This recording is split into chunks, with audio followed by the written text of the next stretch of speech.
Hey students, how are you all? So, this is a second video of your chapter number 12, syntax from your English grammar portion. We have read what is syntax. Syntax is a set of rules for the formation of sentence. First of all sentence में अपन को क्या चाहिए था वो अपन ने पता कर लिया कि एक सेंटेंस बनाने के लिए सब्जेक्ट चाहिए, प्रेडिकेट चाहिए, वर्ब चाहिए और you can say subject, object. Okay, now अब रूल्स क्या है. रूल्स ये थे कि कब अपन को सिंगुलर नाउन को प्लूरल नाउन में कैसे चेंज करना है, तो सिंटैक्स वो रूल्स है. So we have covered 5 rules. So let's read some more rules that are here. But a few nouns are made plural by only adding s. अपन ने देखा था कहीं s लग रहा था, कहीं es लग रहा था, कहीं is लग रहा था, और कुछ अपन ने जो लेटर्स हैं वो ओमिट करे थे, मीन्स हटाए थे. क्यों हटाए थे? y हटाया था अपन ने बिकॉज y किससे प्रोसीड कर रहा था? कॉन्सोनेंट से. तो अपन ने y को हटाया and we have put ies. next y again किसके साथ था? वाउल के साथ. बट उस वाउल के साथ y नहीं ओमिट होगा, मीन्स हटेगा नहीं या ड्रॉप नहीं होगा. अपन सिंपली उसमें क्या लगाएंगे? Only s. सिमिलरली इसमें भी अपन s यूज़ कर रहे हैं, बट इसमें ना कोई रूल है, ना o का रूल है, ना ch, s, double s. Okay, let's see. First is canto, cantos, piano, pianos, moments, moments, solo, solos, ratio, ratios. Now with while we are changing it to singular and plural, means एक चीज़ से अगर हम एक से ज़्यादा चीज़ बना रहे हैं उसको बोलने का तरीका, that is pronunciation, will be also changed. See, if I say piano, pianos बोलने का तरीका and pronunciation changed. Table, tables, kilo, kilos. Now next is sixth is by replacing for f और fe with ves. कहीं noun में आप f देखोगे या fe देखोगे, अब आप इनको रिप्लेस करोगे या अगेन ड्रॉप करोगे और ओमिट करोगे, आपको जैसा इजी लगे. ओके, अब अपन का फर्स्ट है नाइफ. इसमें एफ ई हैंड में अपन ने इसको हटाया और ऐड क्या करा? V E S. है एफ को हमने इसमें से, इफ आई से एफ को मैंने इसमें से हटा दिया और मैंने एफ की जगह वी ई एस लगाया है, और इसका प्रोनाउंस क्या बन जाएगा या बोलने का तरीका क्या बनेगा? Knife, knives, knives. कनाइफ नहीं, knives. Similarly wife, wife. Next क्या आ जाएगा?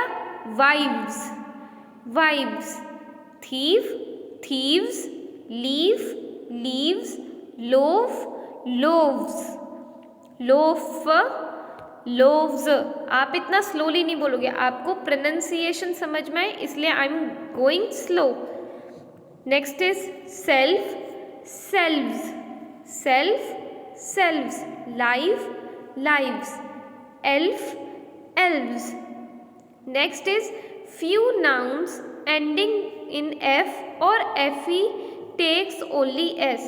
यहाँ पे भी f और fe का रूल है कि कहीं f या fe आएगा तो इसमें क्या अपन को अब f नहीं हटाना, अब इसमें सिर्फ s को ऐड करना है. सेम जैसे अपन ने किसके लिए पढ़ा था? y के लिए. अगर y कॉन्सोनेंट के साथ है तो y हट जाएगा, अगर y किसी वोवल के साथ है मीन्स वोवल के बाद है, प्रिसीडेड विद वाउल, तब y हटेगा नहीं, सिर्फ s आएगा. सिमिलरली यहाँ पे f और fe नहीं हटेंगे, सिर्फ s आएंगे.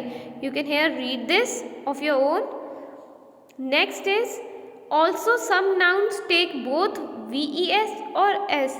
अब कुछ नाउन ऐसे भी हैं जिनके अंदर f आता है या fes आता है, उसमें हम क्या करेंगे? कुछ में ves भी आएगा और किसी में s भी आएगा, जैसे वॉफ, वॉफ्स, ड्रॉफ, ड्रॉफ्स, स्कार्फ, स्कार्फ्स, हैंकरचिफ, हैंकरचिफ्स. ओके, अब क्या था, ये एस वाले पढ़ लिए। कहाँ कि जब एफ आ रहा था तो हमने एफ को नहीं हटाया और एस ऐड कर लिया। नेक्स्ट अपन क्या करेंगे, एफ को हटाएंगे और वी ई एस हटाएंगे, तो बोथ आर करेक्ट। ड्रॉफ, ड्रॉव्स, वाफ, वाव्स, स्कार्फ, स्कार्फ, हैंकरचिफ, हैंकरचीव्स। बोलने का तरीका बदलेगा, हैंकरचिफ, हैंकरचिफ्स और handkerchieves. Okay, now let's take, okay, so there is a problem, let's I remove it with this. Okay, so 7th and 8th अपन करेंगे। let's come to first 9th. 9th क्या है, these are the words adopted in English from various foreign languages. जो अपन की और languages है, world wide जो languages है, कुछ अपन ने वर्ड्स उन लैंग्वेजेस से लिए हैं और इंग्लिश में ऐड करे हैं। Okay, let's see the word. These words are often transferred into या transformed into plural in accordance with the rules of their original language. Some of them are made plural regularly too. For example, कुछ ऐसे words हैं जो अपन ने Latin word से लिए हैं। आपके लेफ्ट हैंड साइड पिंक में लिखा है लैटिन, जो अपन ने लैटिन लैंग्वेज से लिए हैं। ओके, सो और उनका अगर मुझे प्लूरल बनाना है, अब मैं उसमें एस नहीं दूंगी, वी ई एस नहीं दूंगी या सिर्फ ई एस नहीं दूंगी। वो अगर मैं लैटिन वर्ड ले रही हूँ, लोकस एक वर्ड है। Next is loci, not loci, L O C I, that is loci not loci. तो जब मैं कहीं पे भी L O C I means लोकी पढ़ रही हूँ, दैट मीन्स एक से ज़्यादा है। एल्यूमिनस, एल्यूमिनाई, एलुमनाई कौन होते हैं, जो स्कूल से पास आउट हो जाते हैं। अगर मैं एक स्टूडेंट की बात करूँगी जो पास आउट हो चुका है स्कूल से, 12th कर चुका है, तो वो एलुमिनस होगा। और जब मैं बहुत सारे बच्चों की बात करूँगी तब वो एलुमनाई हो जाएंगे। So here you can read all these. Okay, so इनको जस्ट रीड करना है, इनको लर्न नहीं करना, इन वालों को रीड करना है। बाकी जितने भी रूल्स हैं उनको लर्न करना है, ये सिंपली आप रीड कर सकते हो। So let's come to the more. So now Greek, Hebrew, Italian, French, ये सारे क्या हैं, कुछ वर्ड ग्रीक लैंग्वेज से लिए हैं, कुछ हिब्रू लैंग्वेज से लिए, कुछ इटालियन से लिए एंड कुछ फ्रेंच से लिए।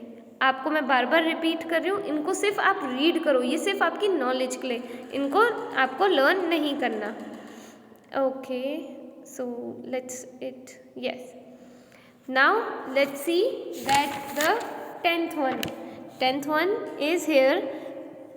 From here, if I say, I'll just mark it for you.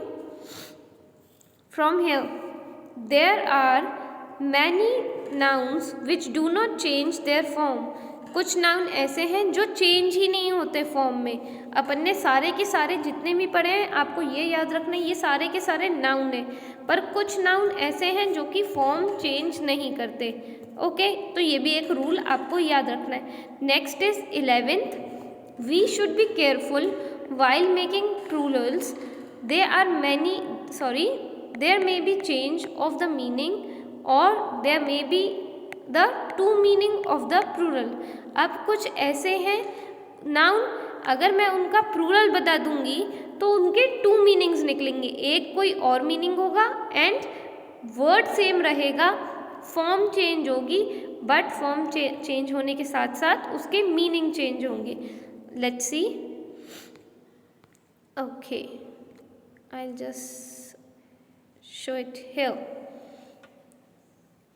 जैसे फोर्स है, फोर्स एक का मतलब होता है पावर। नेक्स्ट क्या है, फोर्सेस। नेक्स्ट क्या बन गए, ट्रूप्स। ट्रूप्स क्या है, अपन की आप कह लो आर्मी के ग्रुप, उनको कहते हैं ट्रूप्स। एक आ गया गुड, जिसको कहते हैं वेलबींग। एक आ गया गुड्स, लगेज। अगर मैं अगर कह रही हूँ गुड वेलबींग मीन्स, अगर अपन पूछते ना हाउ आर यू, तो अपन कहते हैं आई एम गुड, मीन्स मेरी वेलबींग के बारे में मैं बता रही हूँ। अगर मैं उसको गुड्स लिख दूँगी तो ये नहीं कि मेरी वेलबींग बहुत सारी हो गई, ठीक है। गुड्स का मतलब हो जाएगा लगेज, अपन का सामान, उनको गुड्स कहते हैं। Next is advice, that is counsel, किसी को एडवाइस देना, किसी को काउंसिल करना। नेक्स्ट है एडवाइजेज, दैट इज इंफॉर्मेशन। एक है एयर जो कि अपन के एटमॉस्फेयर में होती है, एक आते हैं एयर्स मीन्स प्राइड। जब अपन किसी अपने आप की सिंपल वर्ड अपन नॉर्मल लैंग्वेज में प्राइड कहते हैं, बट उनको एयर्स भी कहेंगे।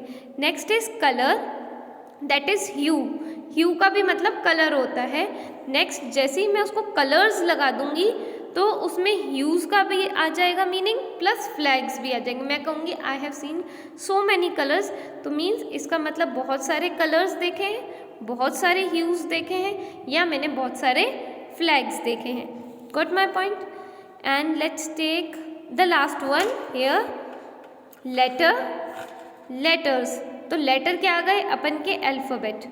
दूसरा लेटर क्या है जो अपन ने अगेन इंग्लिश ग्रामर में पढ़ा था, जो लिटरेचर में होता है। Second point is literature, means जो लेटर अपन लिखते हैं। So here we come to the 12th rule. अब अपन लगाएंगे कंपाउंड नाउन। जैसे मैंने आपको कहा था कॉमन नाउन होते हैं, एब्स्ट्रैक्ट नाउन होते हैं। अब जो कंपाउंड नाउन है उनको अपन प्लूरल कैसे बदलेंगे? By adding S and E S. So assistant director को क्या कहेंगे? Assistant directors, boyfriend boyfriends, commander in chief commanders in chief. So this is easy. Next again same है, अगर अपन कहें मैन ऑफ पावर तो अपन MAN की जगह, क्योंकि हम प्लूरल ऐड कर रहे हैं, अपन MEN लगाएंगे, ठीक है।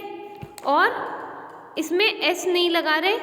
क्यों नहीं लगा रहे? क्योंकि ये रूल है, जहाँ पे मैन आएगा वहाँ आप मेन लगाओगे, जहाँ वुमेन आएगा, बहुत सारे अगर वुमेन की बात हो रही तो WOMEN, और सिंपल सिंगुलर वुमेन की बात करोगे तो WOWAN। Same take off, take off, stepson, stepsons, maid servants, maid servant. तो यहाँ पे सिर्फ एक आपको ऊपर आपने देखा है मैन MAN को प्लूरल में बदलने के लिए S नहीं लगाया, ES नहीं लगाया, IES नहीं लगाया, VES नहीं लगाया, बट एक ही जगह अपन ने E लगा दी। Okay, so we end this video here. I hope you enjoyed it. This is very interesting rule. This will help you to make so many words and enhance your vocabulary. Thank you so much for listening. Stay well. See you soon.